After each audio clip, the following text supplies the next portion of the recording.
जय हिंद। हम class 10th का विज्ञान का पेपर सॉल्व कर रहे हैं जो 2023 पिछले साल का पेपर है। यानी इसका हम 2 लेक्चर आपको दे चुके हैं। ये बहुत लंबा पेपर है तो थोड़ा टाइम लग रहा है इसको सॉल्व कराने में। 3 घंटे का पेपर होता है और हमको समझा के सॉल्व करना है तो इसलिए टाइम लगेगा। तो देखिए, इसमें हम फिजिक्स का कुछ क्वेश्चन पिछले लेक्चर में किए थे और उसके पिछले लेक्चर में सारा MCQ कंप्लीट किए थे। अब देखिए, फिजिक्स का एक क्वेश्चन मात्र बच गया है, 4 नंबर क्वेश्चन, जिसमें 2 क्वेश्चन दिया है, एक अथवा करके दिया है। ठीक, तो इसको देखते हैं। उसके बाद केमिस्ट्री का सॉल्व करेंगे और बायोलॉजी का। केमिस्ट्री और बायोलॉजी में टाइम नहीं लेगा। तो चलिए देखते हैं कि फिजिक्स का चौथा क्वेश्चन क्या है। चौथा क्वेश्चन दिया है, चुंबकीय क्षेत्र रेखाओं के किन्हीं 2 गुणों का उल्लेख कीजिए। किसी सीधे धारावाही तार के कारण उत्पन्न चुंबकीय क्षेत्र की दिशा ज्ञात करने के लिए मैक्सवेल के कार्क-स्क्रू नियम को परिभाषित कीजिए। किसी ऊर्ध्वाधर धारावाही चालक के कारण उत्पन्न चुंबकीय क्षेत्र रेखाओं को दर्शाइए। उसके बाद क्या दिया है, किसी प्रदत्त क्षेत्र में एक समान उत्पन्न चुंबकीय क्षेत्र रेखाओं को दर्शाइए। तो इसमें देखिए 4 ठे आपको क्वेश्चन दिया है एक ही क्वेश्चन में।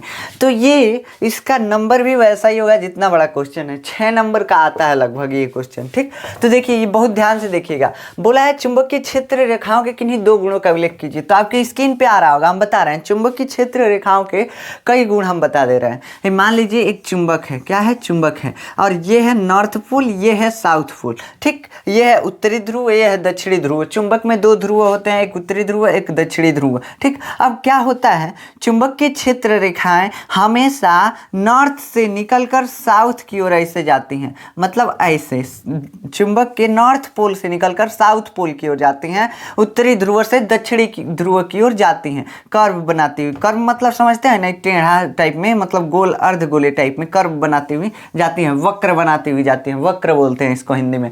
अब देखिए, तो चुंबकीय क्षेत्र किधर से किधर की, चुंबकीय क्षेत्र रेखाएं किधर से किधर की ओर जाती हैं बाबू, नॉर्थ से साउथ की ओर। किधर से, नॉर्थ से साउथ की ओर, नॉर्थ से साउथ की ओर, ऐसे याद रखिएगा NS। ठीक, तो नॉर्थ से साउथ की ओर चुंबकीय क्षेत्र रेखाएं जाती हैं किसी भी चुंबक के बाहर। अब देखिए, अब क्या होता है, चुंबक के अंदर अगर देखेंगे ना तो हमको दिखेगा कि चुंबकीय क्षेत्र रेखाएं चुंबक के अंदर समांतर लेकिन साउथ से नॉर्थ की ओर जाती हैं। किधर, साउथ से नॉर्थ की ओर। देखिए यहाँ पे बना दीजिएगा चुंबक अगर, तो यहाँ पे लिख दीजिएगा इस साइड, आप अपने मतलब लेफ्ट साइड लिख दीजिएगा, लेफ्ट साइड N लिख दीजिएगा और राइट साइड S, और इधर से गोला बनाते जाइए, ऐसे गोला बनाते जाएंगे तो ये चुंबकीय क्षेत्र रेखाएं बन जाएंगी। नहीं समझ में आया? देखिए ये चुंबक है, इधर नॉर्थ है, इधर साउथ है।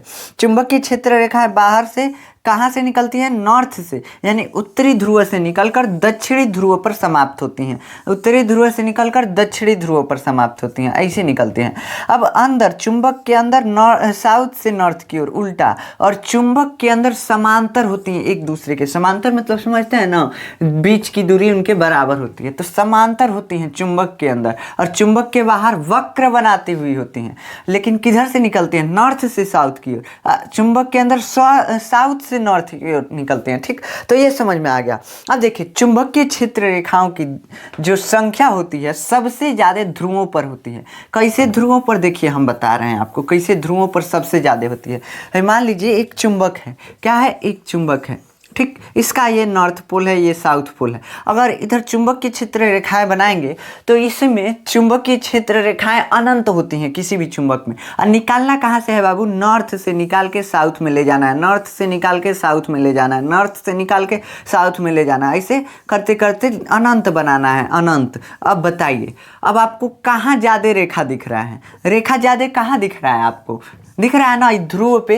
तो ध्रुव पे चुंबक की क्षेत्र रेखाएं क्या होती हैं, सघन होती हैं। क्या होती हैं बाबू, सघन होती हैं। ध्रुव ये है नॉर्थ, यानी उत्तरी ध्रुव, दक्षिणी ध्रुव। तो यहाँ पे जो चुंबक की क्षेत्र रेखा है ये कितना है, ज्यादा है, इसकी अपेक्षा ज्यादा सघन है। सघन मतलब घन, समझते हैं ना, तो घना है यहाँ पे। तो यही मतलब बोल रहा है कि चुंबक की क्षेत्र रेखाएं ध्रुवों पर सघन होती हैं। अब देखिए तीसरा क्या बोल रहा है, तीसरा बोल रहा है कि चुंबकीय क्षेत्र रेखाएं कभी एक दूसरे को काटती नहीं हैं। चुंबकीय क्षेत्र रेखाएं कभी एक दूसरे को काटती नहीं हैं। अगर काट देंगी तो चुंबकीय क्षेत्र की दिशा डबल हो जाएगी। देखिए बोल रहा है ये कि ऐसे एक चुंबकीय रेखा, चुंबकीय क्षेत्र रेखा जा रहा है और एक ऐसे जा रहा है। अब ये नहीं होगा कि तीसरा अगर जाए तो इसको काटते हुए ऐसे चला जाए। मतलब कहीं भी चुंबकीय बल रेखाएं या चुंबकीय क्षेत्र रेखाएं एक दूसरे को काटती नहीं है। काहे नहीं काटती हैं?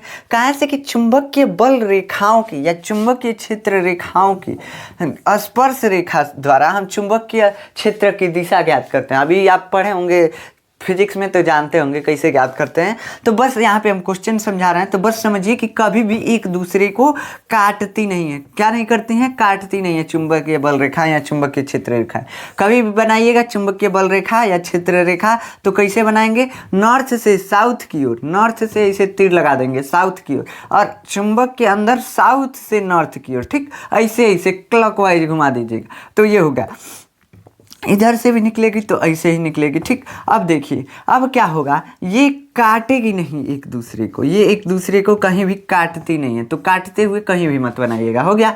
अब किसी भी चुंबक में चुंबकीय बल रेखाओं की संख्या अनंत होती है। 4 आप लिख लीजिएगा, आपके स्क्रीन पे भी 4 आ रहा होगा तो आप देख लीजिए। अब देखिए अब बोल रहा है किसी सीधे धारावाही तार के कारण उत्पन्न चुंबकीय क्षेत्र की दिशा ज्ञात करने के लिए मैक्सवेल के कार की स्क्रू नियम को परिभाषित कीजिए। तो देखिए मैक्सवेल का कार की स्क्रू नियम क्या था? अब मान लीजिए पेचकस है। क्या है? पेचकस, जिससे क्या कसते हैं? पेच कोई होता है, स्क्रू कोई होता है दरवाजे और उसमें का, तो कसते हैं इसे, ठीक।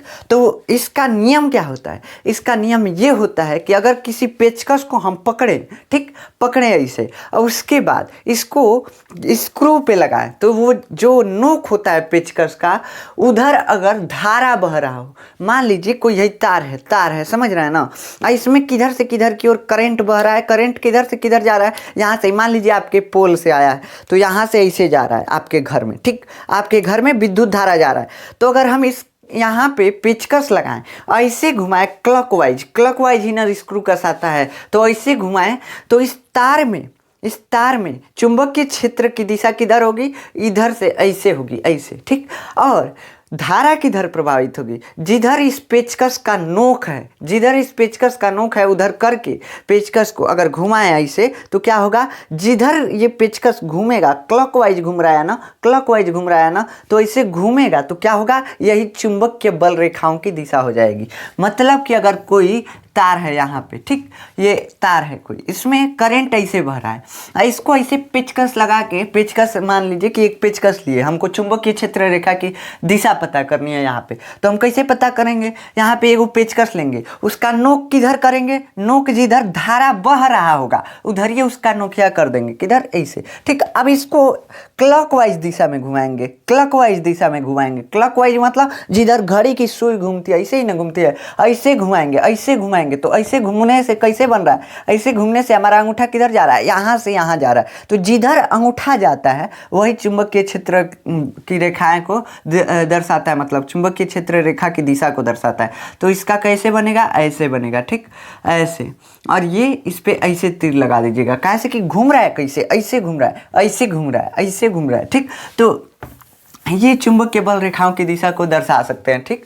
अब ये आपको परिभाषा लिखना है तो आप लिख दीजिएगा कि यदि कोई किसी पेचकस को लेकर इस प्रकार रखें कि उसका नोक धारा की दिशा में हो तो उसको क्लॉकवाइज यानी दक्षिणावर्त दिशा में घुमाएं। दक्षिणावर्त दिशा में अगर घुमाएं तो जिधर हमारा अंगूठा घूमता है वो अंगूठा घूमने की दिशा विद्युत बल रेखाओं की दिशा, मतलब चुंबकीय बल रेखाओं की दिशा दर्शाएगा, चुंबकीय बल रेखाओं की दिशा को दर्शाएगा। आपके स्क्रीन पे परिभाषा भी आ रहा होगा, ठीक। अब देखिए अब बोल रहा है कि किसी ऊर्ध्वाधर धारावाही चालक के कारण उत्पन्न चुंबकीय क्षेत्र रेखाओं को दर्शाइए। अब देखिए क्या बोल रहा है? ऊर्ध्वाधर मतलब समझते हैं क्या होता है? खड़ा। ऊर्ध्वाधर मतलब खड़ा, ठीक। क्षैतिज बोलेगा तो बेड़िया, समझ रहे हैं? तो आप कभी भी बोलेगा ऊर्ध्वाधर तो खड़ा बनाइएगा इसे रेखा। अब बोल रहा है किसी ऊर्ध्वाधर यानी ऐसे धारा बह रहा है, इधर से इधर धारा जा रहा है, इसमें चुंबकीय क्षेत्र रेखाओं की दिशा बतानी है, चुंबकीय बल रेखाओं की दिशा बतानी है। तो इसको एक और नियम होता है। अब आपको हम पेचकस वाला तो बता दिए कि ऐसे घुमाएंगे तो जिधर क्लॉकवाइज घुमाएंगे तो जिधर आपका अंगूठा ऐसे घूम रहा है तो मतलब कि ऐसे गोल बनाएगा चुंबकीय बल रेखा, ठीक। अब एक और नियम होता है, इसे दाएं हाथ के अंगूठे का नियम। अंगूठा को आप धारा की दिशा में ऐसे रखिए, ठीक, धारा की दिशा में ऐसे अंगूठा आप रखिए और अपनी उंगलियों को मोड़िए। जिधर उंगली मुड़ता है वही क्या बताता है, चुंबकीय बल रेखाओं की दिशा बताता है। ऐसे देखिए, धारा की दिशा में हमारा अंगूठा है, ऐसे उंगली मुड़ रहे हैं तो किधर मुड़ रहा है, ऐसे घूम रहा है, और घूम रहा है तो क्या हो रहा है, यही चुंबकीय बल रेखाओं की दिशा को दर्शा रहा है। तो ये है चुंबकीय बल रेखाओं की दिशा, ठीक, ऐसे बना दीजिएगा, हो गया। तो यहाँ पे बोला है कि दर्शाइए, तो बस ऐसे फिगर बना देना है।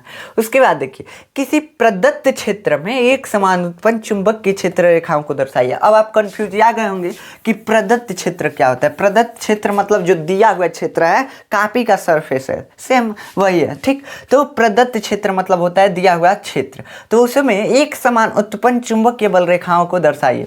तो बाबू जब एक समान चुंबकीय बल रेखा कहेगा ना, तो उसको दर्शाने का तरीका एक ही सिंपल होता है, यही होता है, ऐसे समांतर रेखा खींच दीजिए, तीर लगा दीजिए, हो गया। समांतर रेखा खींच दीजिए, तीर लगा दीजिए, ये क्या हो गया, ये हो गया एक समान चुंबकीय क्षेत्र। तो बस यही बना देंगे, इसके नीचे लिख दीजिएगा एक समान चुंबकीय क्षेत्र, एक समान चुंबकीय क्षेत्र, ठीक। तो ऐसे लिख दीजिएगा। तो ये हो गया, ये क्वेश्चन पूरा सॉल्व हो गया। जो लिखने वाला था वो आपके स्क्रीन पे आ गया, और जो बनाने वाला क्या था, इसे तार ऊर्ध्वाधर रखा हुआ था। इसमें हमको क्या पता करना है, चुंबकीय बल रेखाओं की दिशा इधर से इधर की ओर होगी ना। अब इसमें क्या होता है, एक समान चुंबकीय क्षेत्र रेखाओं की दिशा जो होती है वो इसे समांतर बनाई जाती है, दर्शाने के लिए, दिखाने के लिए, एक्सप्रेस करने के लिए हम क्या बनाते हैं, इसे समांतर बना देते हैं, जिससे पता चलता है कि चुंबकीय क्षेत्र यहाँ पे मतलब एक समान है। एक समान मतलब समझते हैं ना, एक समान मतलब कि हर जगह समान रूप से है। तो समान रूप से ऐसे ही ना होगा, जब समांतर होंगी रेखाएं तो यहाँ पे समान रूप से, देखिए समान रूप से चुंबकीय क्षेत्र है, तो यही बता रहा है, ठीक। तो ये होता है एक समान चुंबकीय क्षेत्र। अब देखिए, विद्युत चुंबकीय प्रेरण। अब अथवा में एक क्वेश्चन दिया है, अथवा में दिया है विद्युत चुंबकीय प्रेरण का अर्थ समझाइए। किसी विद्युत जनित्र द्वारा विद्युत उत्पन्न करने में किस प्रकार की ऊर्जा का उपयोग होता है। किसी प्रत्यावर्ती धारा जनित्र का नामांकित चित्र बनाइए और कार्यविधि को समझाइए। भारत में प्रयुक्त प्रत्यावर्ती धारा शक्ति की आवृत्ति क्या होती है, ये बताना है। तो देखिए, आपको विद्युत चुंबकीय प्रेरण का अर्थ समझाना है। तो विद्युत चुंबकीय प्रेरण किसे कहते हैं, देखिए, विद्युत चुंबकीय प्रेरण जब किसी कुंडली को और किसी चुंबक को लेकर उनकी सापेक्षिक गति कराई जाती है, तो उस कुंडली में एक धारा प्रवाहित होने लगती है, जिसे हम प्रेरित धारा कहते हैं। और इस घटना को मतलब जो धारा प्रवाहित होने की घटना है, जैसे कोई एक्सीडेंट होता है तो हम कह देते हैं घटना हो गया, ऐसे इसमें जब धारा मतलब करंट बहने लगता है इस कुंडली में। कुंडली समझते हैं, नहीं समझते हैं क्या? देखिए, अगर तार है, मान लीजिए ये तार है, ठीक, ये तार है, ठीक, ये तार आपको दिख रहा है। अब इसको ऐसे लपेट देंगे ना ऐसे, तो ये क्या बन गया, कुंडली बन गया। क्या बन गया बाबू, कुंडली बन गया, ठीक। तो ये कुंडली है। कुंडली क्या होता है, तार का लपेटा हुआ ना, कुंडली कहलाता है। तो मान लीजिए एगो तार है, इसको ऐसे ऐसे ऐसे ऐसे लपेट दिए। अब एक चुंबक लेंगे, चुंबक समझते हैं ना, जो मोटर में स्पीकर में लगा रहता है। अब इनकी सापेक्षिक गति बोल रहा है, तो सापेक्षिक गति मतलब क्या होता है, मतलब कि मान लीजिए कुंडली है, कुंडली समझते हैं ना, इसके बीच में होल होगा, कुंडली है तो देखिए ना, स्प्रिंग टाइप में लपेटा हुआ है, तो इसके बीचों में होल है। तो इसमें या तो चुंबक को ऐसे घुमाइए, ऐसे घुमाते रहिए चुंबक को इसके बीच में, तो इसमें प्रेरित धारा बहेगा। या चुंबक को एक जगह रखिए, कुंडली को घुमाइए, तभी भी प्रेरित धारा बहेगा। मतलब सापेक्षिक गति। सापेक्ष मतलब क्या हुआ कि कोई इसके देखने में ये गति करे, इसके देखने में, इस चुंबक के देखने में कुंडली गति करे, तो एक कोई गति करना चाहिए, या दोनों अपोजिट साइड अगर गति करें तो उसको भी हम सापेक्षिक गति कहेंगे। तो इस प्रकार से अगर घुमाएंगे तो प्रेरित धारा बहने लगेगा। मतलब एक कुंडली में जानते हैं करंट उत्पन्न हो जाएगा, इससे आप बल्ब जला सकते हैं। ये जनरेटर में काम करता है। जनरेटर में ये नहीं होता है, बीचों चारों ओर ये क्या लगाया रहता है, चुंबक का, बीचों में कुंडली तार लपेट के लगा दिया रहता है, और उसको जनरेटर से घुमाते हैं ऐसे। जब चालू होता है जनरेटर तो छुक छुक छुक चालू हो जाता है, और उसके बाद क्या होता है, उस कुंडली में धारा बहने लगता है। तो इसी सिद्धांत पे काम करता है जनरेटर। क्या होता है, एक कुंडली ले लेते हैं, एक कुंडली है, ठीक, कुंडली, इसके अंदर से हमको कैसे भी बस चुंबक को और कुंडली को ऐसे ऐसे हिलाएंगे ना तो क्या होगा, एक दूसरे के साथ सापेक्षिक गति कराएंगे। सापेक्षिक मतलब समझते हैं ना, दोनों एक दूसरे के विपरीत, यानी कि दूर जाए और नज़दीक आए, बस इतना ही कराना है। अब आप गति कैसे भी कराइए, गति ऐसा होना चाहिए कि कुंडली कभी पास आए कभी दूर जाए, मतलब चुंबक और कुंडली एक दूसरे के पास आए दूर जाए, पास आए दूर जाए, बस यही गति करा देंगे तो उसमें क्या होगा, कुंडली में धारा प्रवाहित होने लगेगा। और इस घटना को, इस धारा प्रवाहित होने की घटना को हम क्या बोलते हैं, इस एक्सीडेंट को हम क्या बोलते हैं, इसको बोलते हैं हम विद्युत चुंबकीय प्रेरण क्या बोलते हैं, विद्युत चुंबकीय प्रेरण। ठीक, और इस प्रेरित धारा को है, जवन धारा बह रहा है कुंडली में, जवन करेंटवा उत्पन्न हुआ है ना, इसका एगो नाम रख देते हैं और उसको क्या बोलते हैं, प्रेरित धारा। क्या बोलते हैं, प्रेरित, कैसे कि प्रेरित किया है चुंबक इसमें धारा बहने के लिए, तो प्रेरित धारा बन जाता है। समझ में आ गया। तो आपकी स्क्रीन पे भी आ रहा होगा कि जब किसी कुंडली और चुंबक की सापेक्षिक गति कराई जाती है तो कुंडली में एक धारा प्रवाहित होने लगती है। इस घटना को हम विद्युत चुंबकीय प्रेरण बोलते हैं और इसमें प्रवाहित होने वाली धारा है, मतलब कुंडली में प्रवाहित होने वाली धारा को हम प्रेरित धारा कहते हैं। समझ में आया। अब देखिए अगला क्वेश्चन इसमें क्या बोल रहा है, किसी विद्युत जनित्र द्वारा विद्युत उत्पन्न करने में किस प्रकार की ऊर्जा का उपयोग होता है। बाबू विद्युत जनित्र कौन सा ऊर्जा लेता है, कैनेटिक एनर्जी, मतलब सॉरी कैनेटिक एनर्जी नहीं, मैकेनिकल एनर्जी लेता है, यांत्रिक ऊर्जा लेता है, यंत्र के द्वारा ऊर्जा लेता है। यंत्र समझते हैं ना, और जो इंजनवा लगाते हैं जनरेटर के पीछे, मतलब ये देखिए एक होता है डायनामो, ये जो लाइटवा उत्पन्न करता है, इसके पीछे इतना बड़ा सा मशीन लगा रहता है ना, तो ये मशीन जो है क्या है, यंत्र है। क्या है, यंत्र है, मशीन है। तो मशीन की एनर्जी को, मैकेनिकल एनर्जी को, यांत्रिक ऊर्जा को कौन लेता है, ये डायनामो। तब इलेक्ट्रिसिटी बनाता है, जब घूमता है मशीनवा, घुमाता है इसको, यानी यंत्र इसको घुमा रहा है, तो इसलिए यांत्रिक ऊर्जा को ले रहा है, तो यांत्रिक ऊर्जा को लेकर और लाइट बनाता है, विद्युत बनाता है, तो उसको क्या बोलेंगे कि जनित्र जो होता है यांत्रिक ऊर्जा को सीधा विद्युत ऊर्जा में कन्वर्ट कर देता है। तो यहाँ पे यही पूछ रहा है कि किसी विद्युत जनित्र द्वारा विद्युत उत्पन्न करने में, जनित्र मतलब क्या होता है, जनरेटर होता है, तो विद्युत जनित्र द्वारा विद्युत उत्पन्न करने में, मतलब कि ये लाइट उत्पन्न करने में कौन सी, मतलब किस प्रकार की ऊर्जा का उपयोग होता है। तो देखिए यंत्र द्वारा ऊर्जा का उपयोग हो रहा है, यांत्रिक ऊर्जा है, यांत्रिक ऊर्जा का उपयोग करके सीधा इलेक्ट्रिसिटी बनाई जा रही है, तो इसलिए यांत्रिक ऊर्जा का उपयोग करता है, लिख देंगे। ठीक, उसके बाद देखिए अब पूछ रहा है किसी प्रत्यावर्ती धारा जनित्र का नामांकित चित्र बनाइए और कार्यविधि को समझाइए। बाबू देखो नामांकित चित्र बोल रहा है किसका, बोल रहा है विद्युत प्रत्यावर्ती धारा जनित्र का बोल रहा है। देखिए किसी प्रत्यावर्ती धारा जनित्र, तो यहाँ पे बनाइए आप दो चुंबक। क्या बनाएंगे, दो चुंबक। ठीक, ये हो गया आपका चुंबक 1 और ये हो गया आपका चुंबक कौन सा 2। ठीक, ये हो गया दूसरा नंबर चुंबक, ये हो गया नॉर्थ पोल, ये हो गया साउथ पोल। इधर इसका होगा साउथ पोल, इधर होगा नॉर्थ पोल, लेकिन ये हमको बस 2 ही पोल से मतलब है इसके, तो एक ही पोल से एक चुंबक के मतलब है। अब इसके बाद क्या करेंगे, इसके बाद इसमें एक कुंडली लगाएंगे। क्या लगाएंगे, कुंडली लगाएंगे। कुंडली मतलब समझते हैं ना, तार का, तार यहाँ पे इस पे लपेटा हुआ है, बस इतना समझिएगा। अब हम तार लपेटा हुआ नहीं बना रहे हैं, इस पे समझते हैं ना, इस कुंडली पे इस जो लाइन खींच रहे हैं इस पे तार ऐसे ऐसे लपेटा हुआ है, ऐसे लपेटा हुआ है, बस इतना समझिएगा। ऐसे बनाएंगे तो गंदा लगेगा, इसलिए नहीं बना रहे हैं। ठीक, अब देखिए ये हो गया कुंडली, क्या हो गया, ये हो गया कुंडली आपका। ठीक, अब ये कुंडली हो गया, ऐसे आया है। उसके बाद क्या होगा, यहाँ पे एक लगेगा सर्पी वलय, यहाँ पे सर्पी वलय, और एक लगेगा सर्पी वलय यहाँ पे। ठीक, ये हो गया सर्पी वलय, ये इसको छोटा कर दीजिए, ये हो गया सर्पी वलय। ये हो गया आपका ब्रूस, ये हो गया आपका ब्रूस, और यहाँ पे एक आपका और ब्रूस हो गया। ठीक, अब क्या करेंगे, यहाँ पे एक जोड़ दीजिए बल्ब। क्या करना है हमको, इलेक्ट्रिसिटी न चलाना है, तो यहाँ पे बल्ब जोड़ दीजिए, इसके बाद ले जाके यहाँ पे जोड़ दीजिए, खत्म बात, जनरेटर बन गया।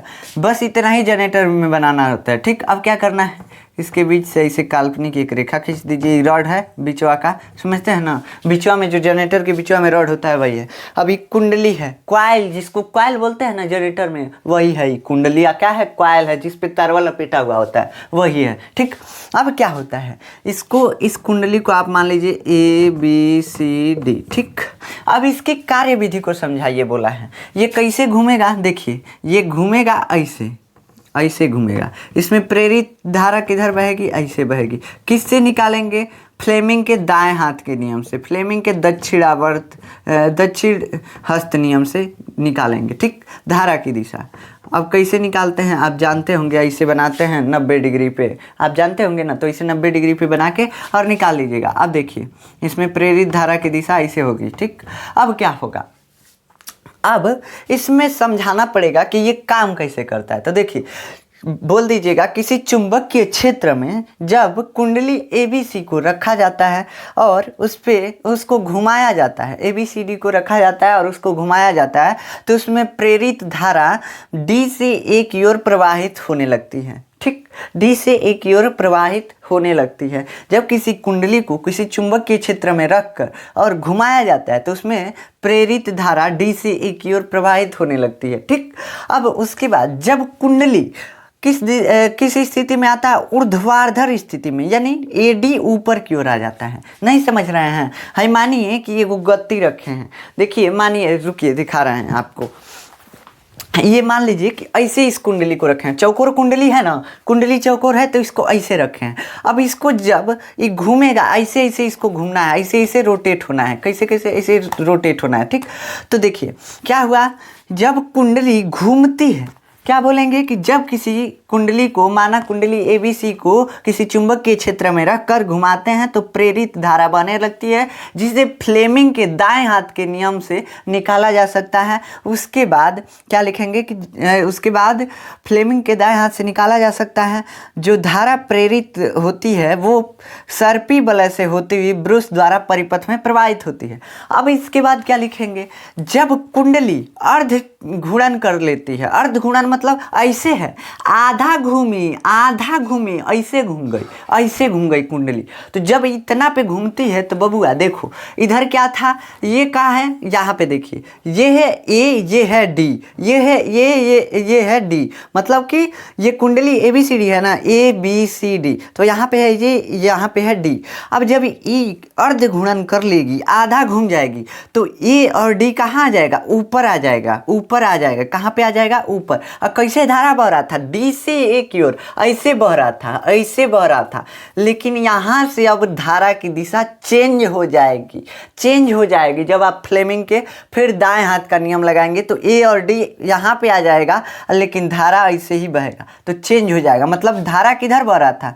AD यहाँ पे है, या ऐसे बह रहा था, धारा ऐसे बह रहा था, देख रहे हैं ना, ऐसे बह रहा था। अब ऐसे मान लीजिए धारा ऐसे बह रहा था, याद रखिएगा, इस भाग को याद रखिएगा, धारा ऐसे बह रहा था, लेकिन जैसे आधा के बाद, यहाँ के बाद जैसे पार करेगी कुंडली ना, इसमें धारा ऐसे बहने लगेगा। ऐसे बह कैसे रहा था? इधर ऐसे बह रहा था, इस दिशा में बह रहा था, अंदर की दिशा में बह रहा था। और जैसे आधा चक्कर लगाए, आधा चक्कर के बाद धारा इधर बहने लग रहा है, धारा इधर बहने लग रहा है। और इसका पार्टवा कौन सा है? AD वाला पार्ट है ये। तो देख रहे हैं, उल्टा धारा हो जा रहा है। तो उसके बाद लिख दीजिएगा कि अर्ध घूर्णन के बाद कुंडली में प्रवाहित होने वाली धारा बिल्कुल पहले के विपरीत हो जाती है, बिल्कुल पहले के विपरीत हो जाती है। और यह जो धारा प्रेरित हो रही है, जो धारा बह रही है, इसमें इसी धारा को हम क्या बोलते हैं? प्रत्यावर्ती धारा। मतलब कि अपना दिशा बदल रही है बार बार। देखिए, पहले जब घूर्णन पूरा नहीं हुआ था और आधा घूर्णन करने वाली थी, तो इस D से A की ओर धारा बह रहा था।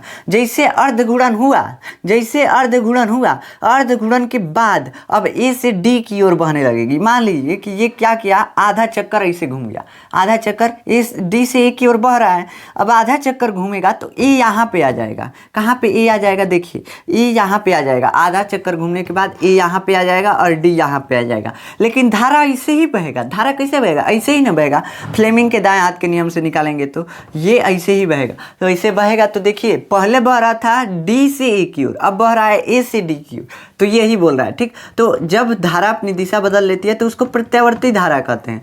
तो प्रत्यावर्ती धारा इसी को बोलते हैं। तो बोल दीजिएगा कि धारा पहले के बिल्कुल विपरीत बहने लगेगी। मतलब कहाँ से लिखेंगे? अब लिखेंगे कि अर्ध गुणन के पश्चात कुंडली में धारा पहले से विपरीत बहने लगेगी, विपरीत प्रवाहित होने लगेगी, और इस धारा को हम क्या बोलते हैं? इस धारा को हम प्रत्यावर्ती धारा बोलते हैं। और इस प्रत्यावर्ती धारा को उत्पन्न करने वाली युक्ति को, युक्ति मतलब यंत्र को हम क्या बोलते हैं? यंत्र को बोलते हैं प्रत्यावर्ती धारा जनित्र। क्या बोलते हैं? प्रत्यावर्ती धारा जनित्र। अब देखिए, अब आपके स्क्रीन पे आएगा लिखा हुआ। अब हम एक बार पूरा पढ़ के बता दे रहे हैं, समझ में आ गया होगा।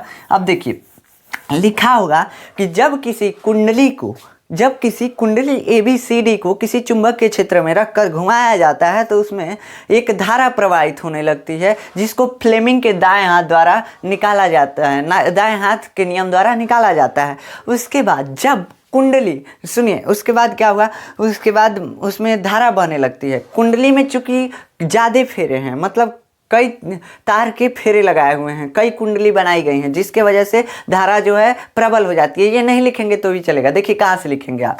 लिखेंगे आप कि जब किसी कुंडली को किसी चुंबक के क्षेत्र में रखकर घुमाया जाता है तो उसमें एक धारा प्रवाहित होने लगती है, जो कि फ्लेमिंग के दाएं हाथ के नियम द्वारा निकाला जा सकता है। माना कुंडली ABCD है, ठीक। उसके बाद उसमें प्रवाहित होने वाली धारा सर्पी वलय तथा ब्रूस से होती हुई परिपथ में प्रवाहित होने लगती है। अब इस सर्पी वलय किसको बोल रहा है? जो बनाए थे यहाँ पे सर्पी वलय, गोलका ये सर्पी वलय है, ठीक। और ब्रूस किसको बोल रहे हैं? ब्रूस जो साइड में इसे लगाए थे, इसे साइड में लगाए थे, ये ब्रूस है।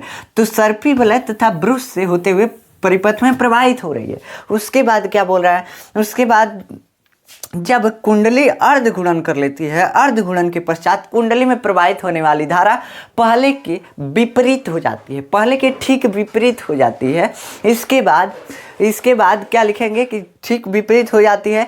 इस धारा को हम प्रत्यावर्ती धारा कहते हैं, तथा इस तरीके की धारा को उत्पन्न करने वाली युक्ति यानी यंत्र को हम प्रत्यावर्ती धारा जनित्र कहते हैं। और यही हो जाएगा जनित्र की, प्रत्यावर्ती धारा जनित्र की कार्यविधि। खत्म हो गया, ठीक।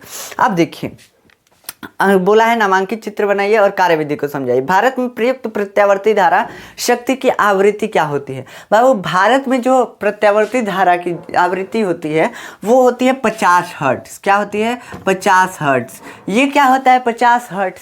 देखिए 50 हर्ट्ज का मतलब क्या होता है कि धारा जो है एक सेकेंड में 50 चक्कर लगा सकती है। मतलब देखिए प्रत्यावर्ती धारा आप पढ़े भी होंगे तो आपको पता चला होगा कि पहले प्रत्यावर्ती धारा प्लस में जाती है, प्लस में, उसके बाद फिर घटने लगती है, जीरो पे आती है, फिर क्या होती है, जीरो से माइनस में जाने लगती है, माइनस से फिर से जीरो पे जाती है, जीरो से फिर से प्लस में ऐसे बहती है, ठीक। तो एक चक्कर का मतलब कि जीरो से फिर जीरो पे आ जाए, मतलब इतना को एक चक्कर बोलेंगे, ठीक। मतलब कि एक बार प्लस में जाए, ठीक, फिर जीरो पे आए, फिर माइनस में जाके जब जीरो पे आएगी तो इसी को एक चक्कर बोलेंगे। तो एक चक्र लगाने में मतलब एक सेकेंड में ये कितनी बार ऐसा बना देता है स्ट्रक्चर? प्रत्यावर्ती धारा 50 बार बना देता है। कितना बार? 50 बार। तो यही होता है 50 हर्ट्ज का मतलब। बस आपको याद रखना है कि भारत में 50 हर्ट्ज बिजली आती है, 50 हर्ट्ज बिजली आती है। जब आप पढ़ेंगे फिजिक्स अच्छे से तो आपको समझ में आएगा, ठीक।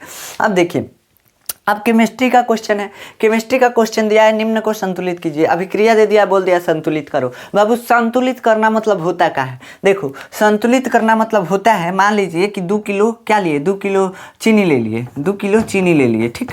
अब क्या किए, 2 लीटर पानी ले लिए और इधर बना दिए क्या, विलयन, घोल दिए, रस बना दिए। रस बनाए तो कितना बनेगा बाबू? रस बनाए तो 4 किलो बनेगा ना, 4 किलो। मान लीजिए पानी का वजन भी 2 kg है, तो 4 kg इधर क्या बनेगा, विलयन बनेगा। लेकिन यही देखिए क्या हुआ है, इधर जितना हम सामग्री लगाए हैं उधर उतना ही हमको मिला है। चीनी और पानी को मिलाकर कितना हुआ, इधर 4 kg और इधर 4 kg।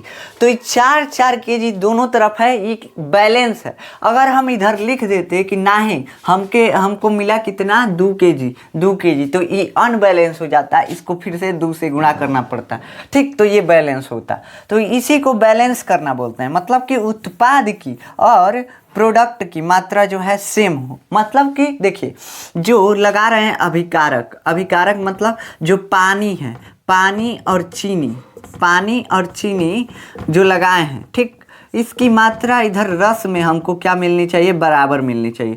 मतलब कि ये पानी 2 kg है, 2 kg चीनी है, तो इधर 4 kg हमको मिलना चाहिए, ठीक। तो उत्पाद क्या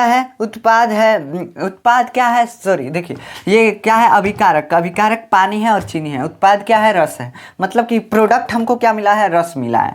तो रस और ये पानी और चीनी की मात्रा बराबर है, तो ये बराबर दोनों तरफ है, इसलिए हम इसको बोलेंगे बैलेंस है। अगर ये बराबर नहीं रहता, अलग अलग रहता, तो हम बोलते कि अनबैलेंस है। तो ऐसे ही समीकरण होता है, इधर सारा बराबर होना चाहिए। देखिए दिया है पहला समीकरण CaOH का होल ट्वाइस CO2 और इसके बाद अभिक्रिया करा के दिया है CaCO3 प्लस H2O। क्या दिया है, CaCO3 प्लस H2O।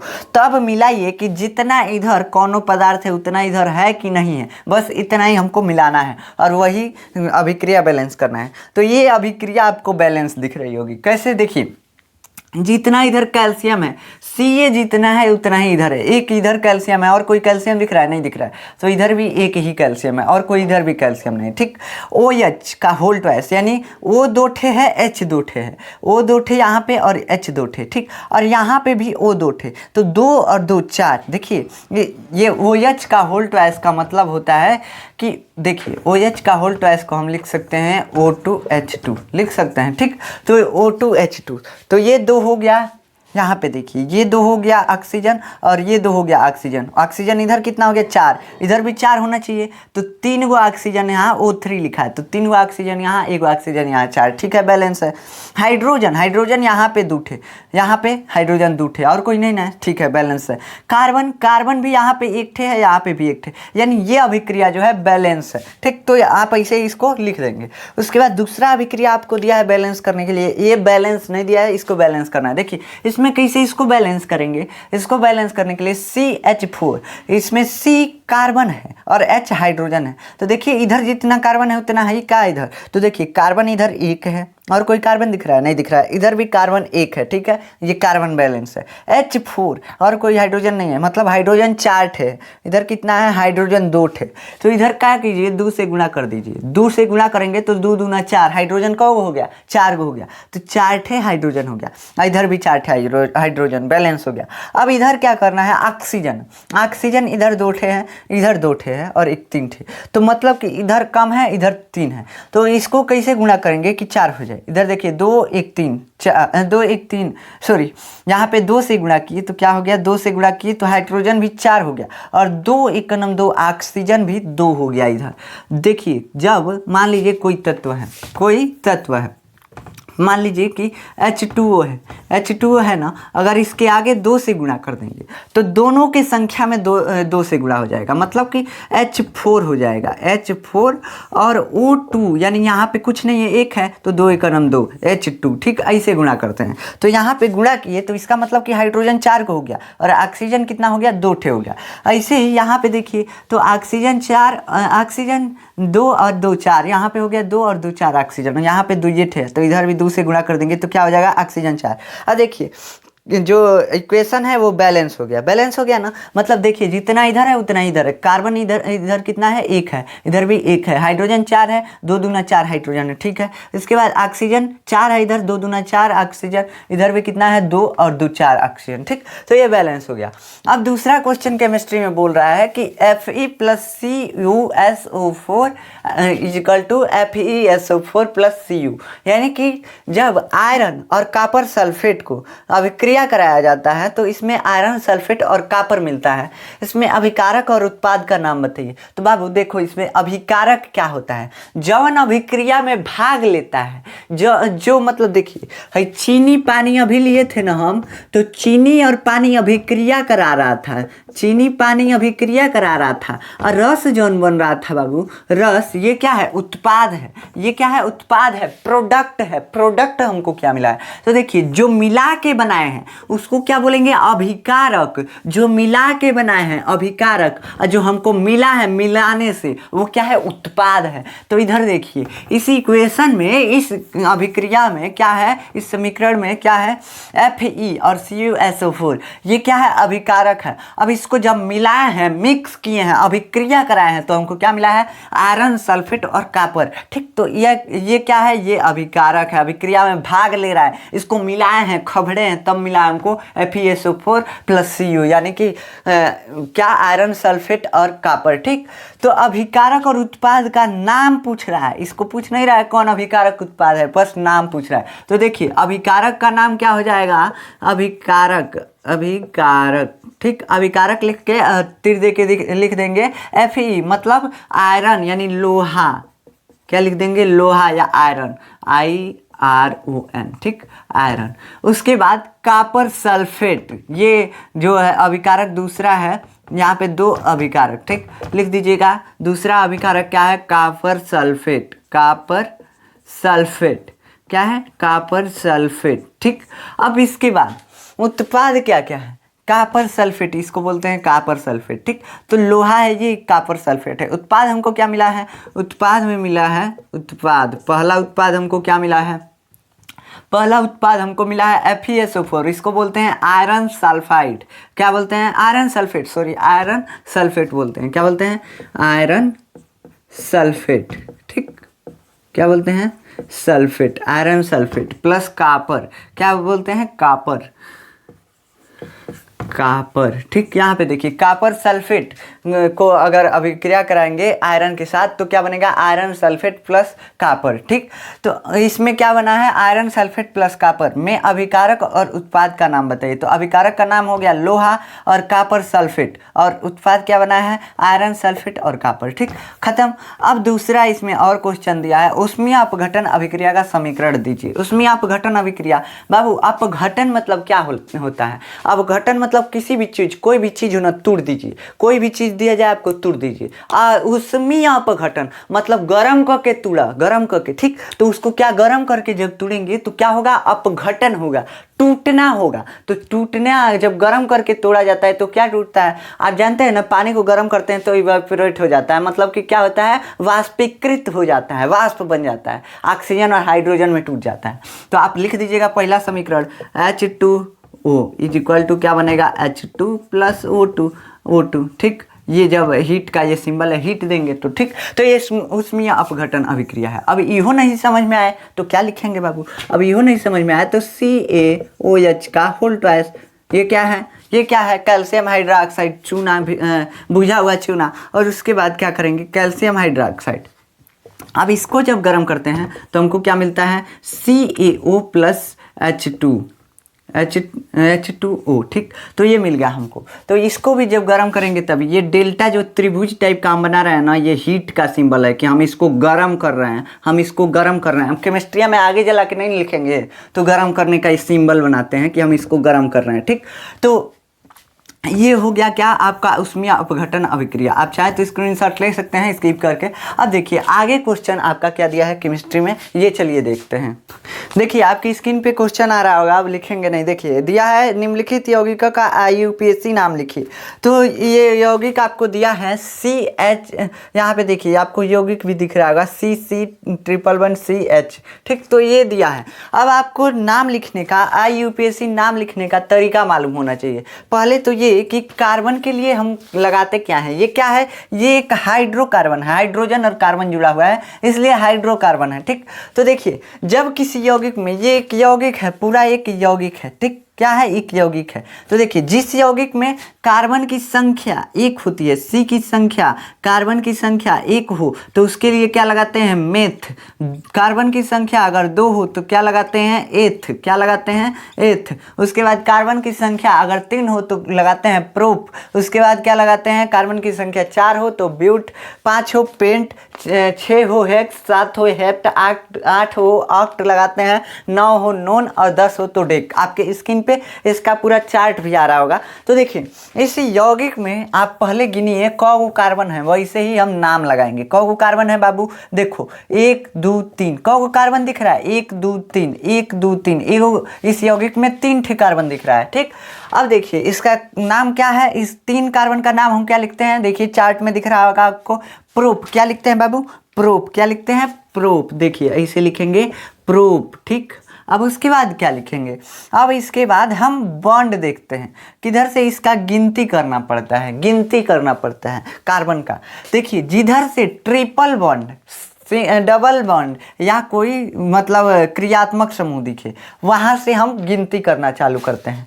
जैसे है कार्बन का गिने हैं 1 2 3, गिनेंगे किधर से, कहीं से गिनेंगे 1 2 3, तो एगो नियम होना चाहिए, नहीं तो कोनो आगे बीच में से गिन दिया है वो कार्बन छूट गया तो कैसे गिनेंगे। इसके लिए एक रूल बनाया गया है। क्या रूल बनाया गया है कि जिधर से डबल बॉन्ड, ट्रिपल बॉन्ड या क्रियात्मक समूह, फंक्शनल ग्रुप दिखे, उधरिए से गिनते हैं। तो देखे बाबू यहाँ से हमको दिख रहा है क्या, ट्रिपल बॉन्ड, तो ट्रिपल बॉन्ड जिधर से नज़दीक पड़े उधर से गिनते हैं। तो हमको नज़दीक इधर से पड़ेगा क्या, 1 2, ये तो दूसरा पे पड़ रहा है, इधर से पहले ही पे पड़ जा रहा है 1 2, यानी कि पहले ही पे यहाँ पे ही हमको ट्रिपल बॉन्ड यहाँ देखने को मिल जा रहा है। तो गिनते किधर से हैं, इधर से गिनते हैं जिधर से हमको ट्रिपल बॉन्ड नज़दीक पड़े। तो 1 2 और 3, तो कार्बन की नंबरिंग हो गई, 3 ठे कार्बन है।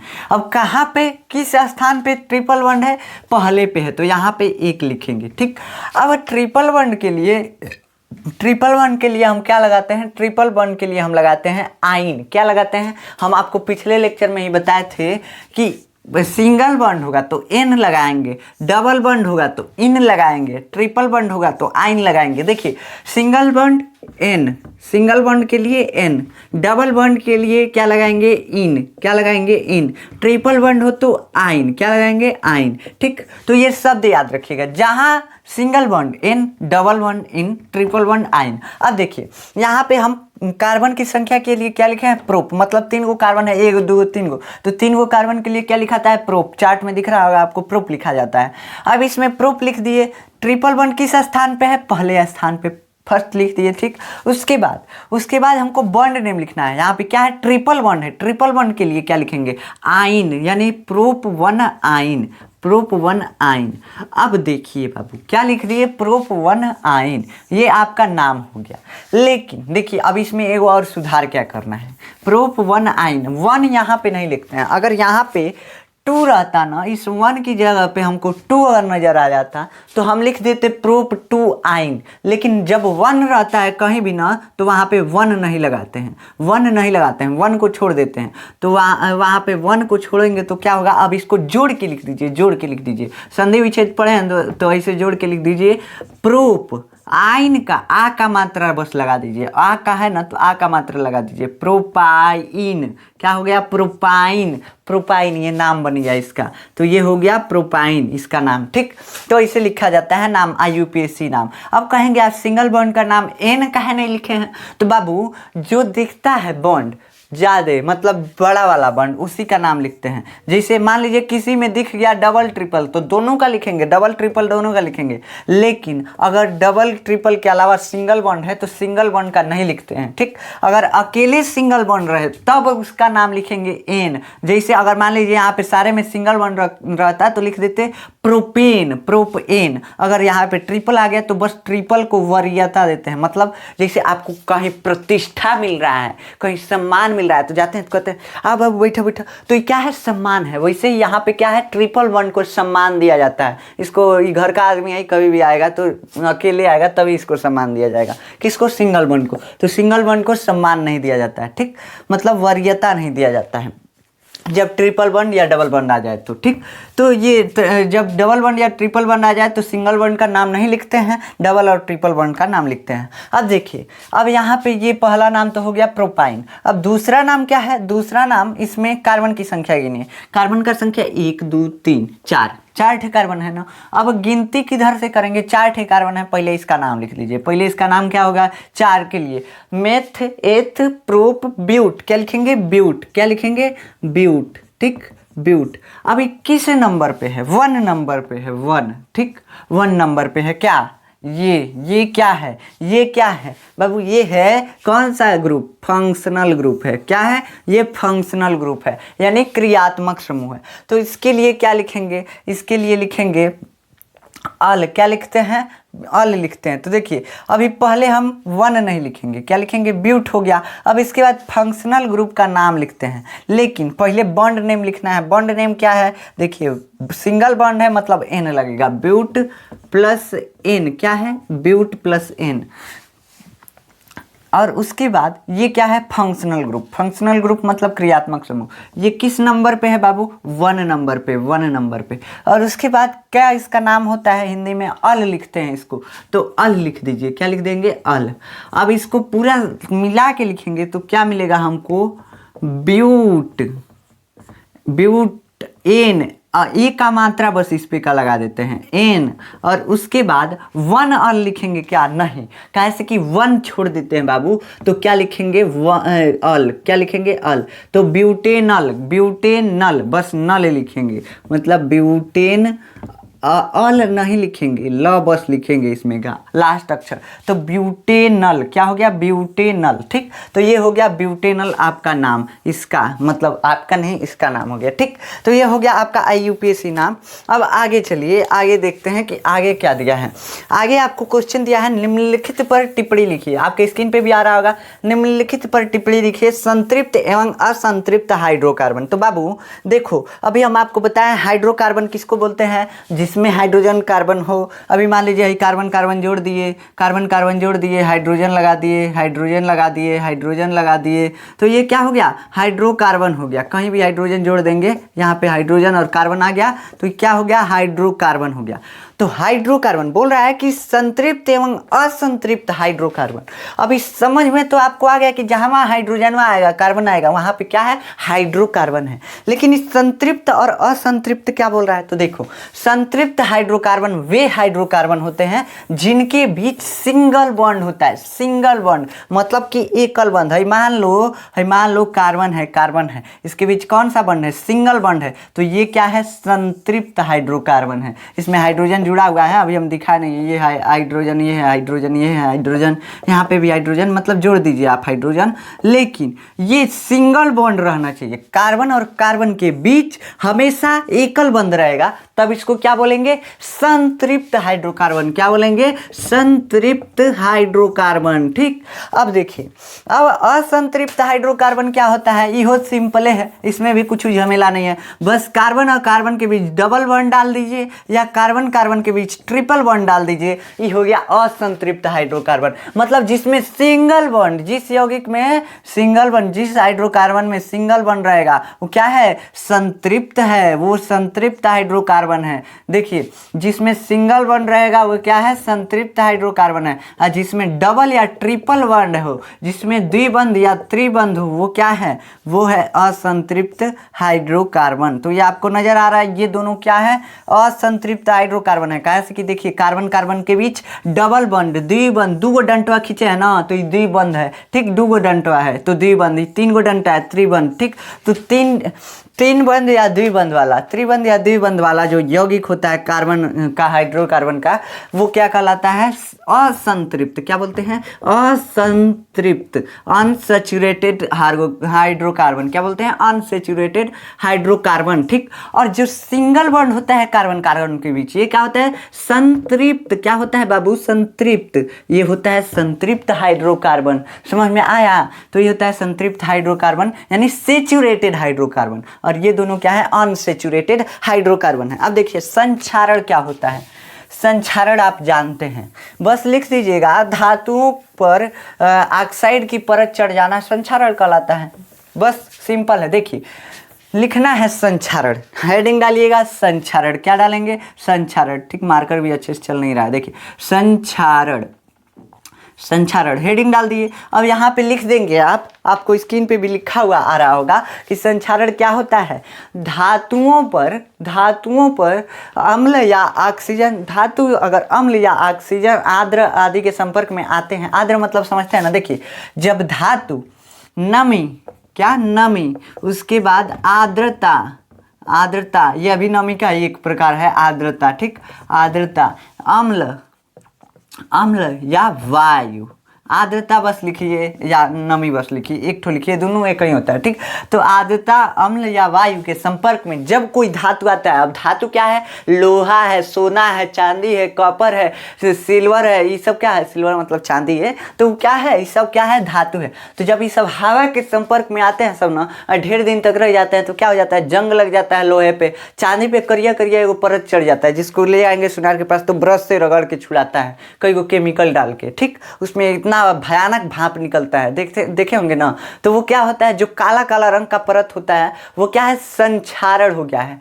संक्षारित हो गया है वो धातु। जैसे लोहा पे जंग लग जाता है, मूर्छा जिसको बोलते हैं, कहते हैं मूर्छा लग गई लो हमारे लोहा पे, तो लोहा पे जो जंग लगता है, मूर्छा लगता है, वो क्या है? वो भी संक्षारित हो गया है लोहा। तो लिखिएगा जब कोई धातु में आर्द्रता, अम्ल या वायु के संपर्क में आती हैं तो वे संक्षारित हो जाती हैं, जिसे धातुओं का संक्षारण बोलते हैं। खत्म बात, हो गया संक्षारण। उसके बाद अवक्षेपण अभिक्रिया पर टिप्पणी लिखिए। अवक्षेपण अभिक्रिया, देखो बाबू, अवक्षेपण अभिक्रिया किसको बोलते हैं? जिसमें हमको अवक्षेप प्राप्त हो। अवक्षेप का मतलब बचा खुचा कोनो पेनिया में जाके जम जाए, उसमें कोई अभिक्रिया कराए, उसमें पेनी में जाके जम जाए। किस में अभिक्रिया कराते हैं? कोई भी अभिक्रिया या तो प्रखनली यानी ट्यूब में कराते हैं, यानी ट्यूब में कराते हैं, या किस में कराते हैं?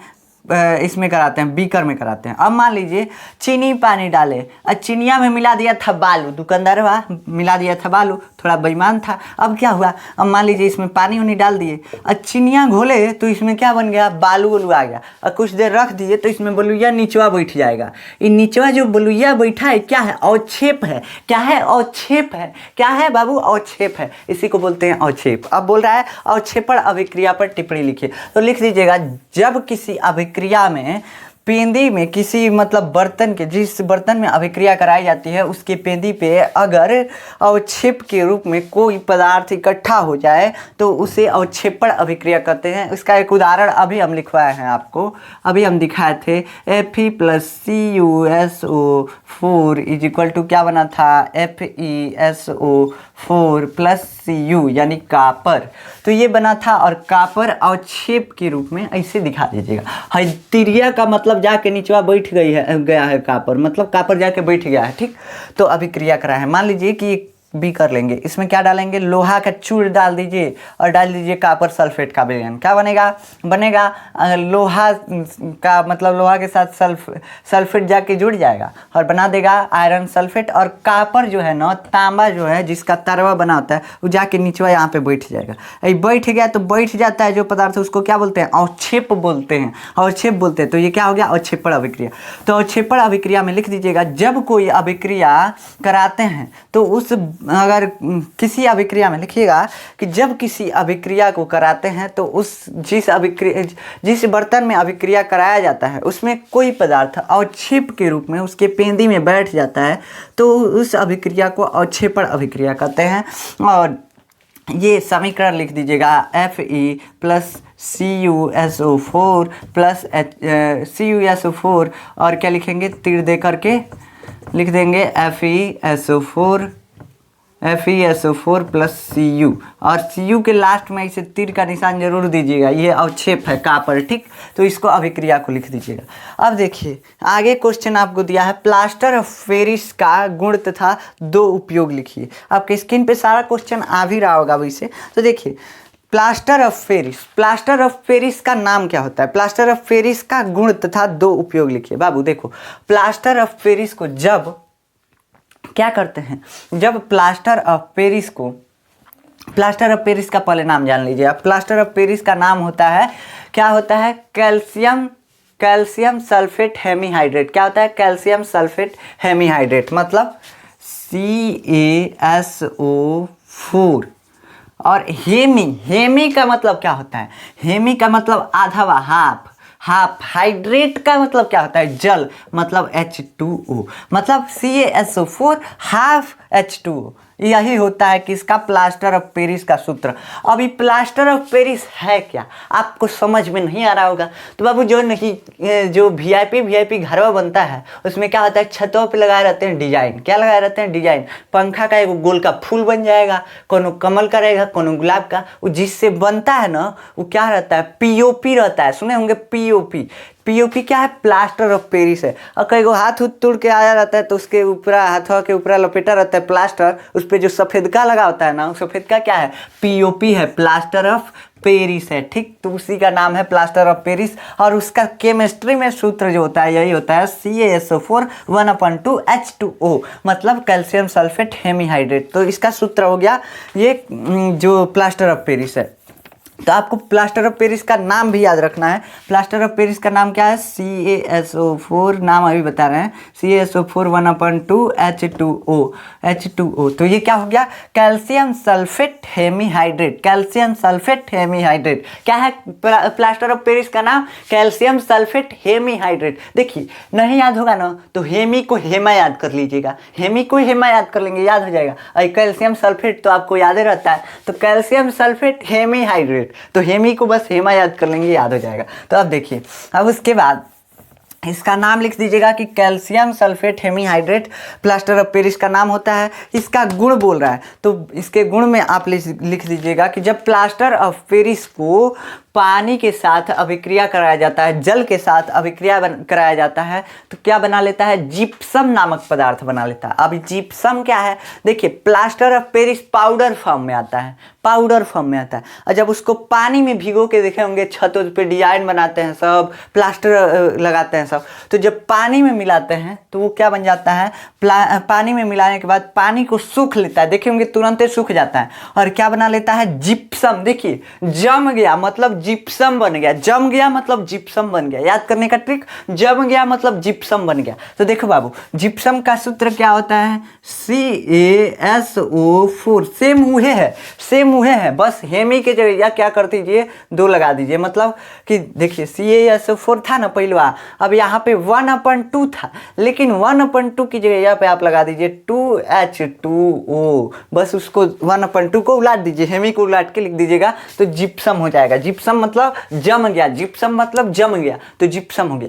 तो देखिए क्या करेंगे, कह दीजिएगा कि जब प्लास्टर ऑफ पेरिस को, प्लास्टर ऑफ पेरिस के पहले गुण में लिखिएगा, जब प्लास्टर ऑफ पेरिस को क्या करते हैं? जल के साथ अभिक्रिया कराते हैं तो उसमें CaSO4 यानी कि जिप्सम बनता है, जिप्सम बनता है। और लिख दीजिएगा जिप्सम का सूत्र CaSO4 2H2O। ठीक, लिख दिए ना। तो ये हो गया प्लास्टर ऑफ पेरिस का गुण। अब देखिए, तथा 2 उपयोग लिखिए, 2 उपयोग लिख दीजिएगा। क्या क्या? अभी ना बताया बाबू, छत में क्या करते हैं? डिजाइन बनाते हैं, कमल का फूल, गुलाब का फूल, जौन मन करे तौन बनवाइए। खिलौना बनाते हैं, खिलौना, घोड़ा, हाथी वगैरह सब बनाते हैं प्लास्टर ऑफ पेरिस से। डॉक्टर टूटी हड्डियों को सही जगह पर लाने के लिए उस पर प्लास्टर चढ़ाता है, जिसमें प्लास्टर ऑफ पेरिस का यूज होता है। तो ये प्लास्टर ऑफ पेरिस का यूज आपको समझ में आ गया? इतना है तो इतना सारा लिख देंगे तो बहुत हैं।